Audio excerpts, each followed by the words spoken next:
Magandang araw! Welcome back to my mini vlog. So for today's video guys is nilipat ko yung mga halaman dito na galing doon sa may likodan at dinili ko na din kasi magiging mainit ang buong maghapon at baka sila ay matuyo. So ganyan na naging itsura niya.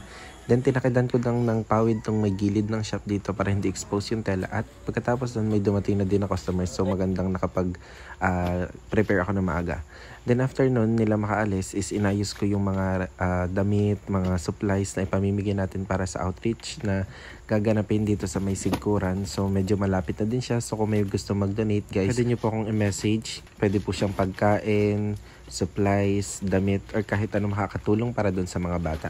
After nyan is nag-deliver na uli ako at didiretso din ako doon sa bahay ng aking kumari kasi ihatid ko yung pastil at kukunin ko yung ibang supplies na ibibigay niya.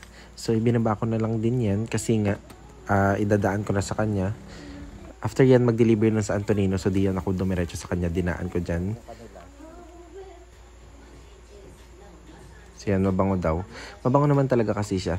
Hello, tapos 6 ang babae. At ito na kayo mga supplies na ibibigay niya. Yung iba po dyan is natira galing doon sa kanilang nakaraang outreach. So sa mga hindi po nakakaalam, yan po kumaring yan na isang lingkod din po ng kabutihan. Bilangin mo na lang. Hindi, nag-outreach po talaga sila yung family niya. So marami na silang na-organize na outreach program at yung iba doon ay nasamahan ko at yung iba ay hindi ako nakasama. Ito lang yung recent na kanilang outreach, hindi pa ako nakasama doon. So yung iba is binigay niya sa akin para makatulong doon sa mga bata na bibigyan ko. Matapos yan, ayan na, nagkagulo na nga kami sa kwentahan dahil may bayadang naganap. 352. Di ka tama. Kumpitin mo. 352. Tapos ito ang sukle. Ngayon. Magbabayad pa ako sa'yo. Oy, tama. Ito nga. Ba't kasi binabalik ko yung buong 500? Sukli mo nga. Kaya nga, ba't binibigay mo yung buong 500? Ay, para nga bariyahan muna. Okay. May sukli na ako. Ikaw naman magbabayad. Ikaw naman magbabayad. Nasuklian mo na ako eh. Magkano?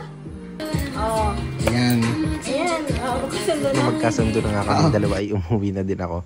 So yan, nag-video nga pala ako kasi madami po naliligaw talaga papunta sa cafe namin. Minsan yung iba hindi na nakapunta kasi nga hindi nila makita. So ginawan ko na po kayo ng guide, hindi na po kayo maliligaw. So mula po dun sa may tulay ng Alcate is 7 minutes po yung time niya. So pag nakita niyo na po itong barangay hall, yan po yung kulay orange na yan.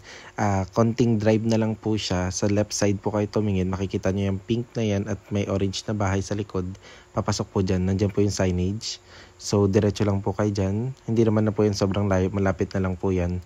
At makikita nyo na po diyan yung aming simpleng cafe by Queen's Tea Shop. So this time wala na pong maliligaw at sana'y makarating na lahat yung mga hindi nakapunta last time. So meron na kayong guide para makita yung aming simpleng cafe dito sa harapan ng aming bahay. Nung hapon naman, rush night sa mga orders at nung kinagabihan ganun pa rin. So hindi na ako nakapag-video. Ang naging video ko na lang is nung gabi na wala ng tao. So mag-closing na kami yan. Mahirap din pagsabahin yung pagsiserve at saka yung pag-video. So yun lang.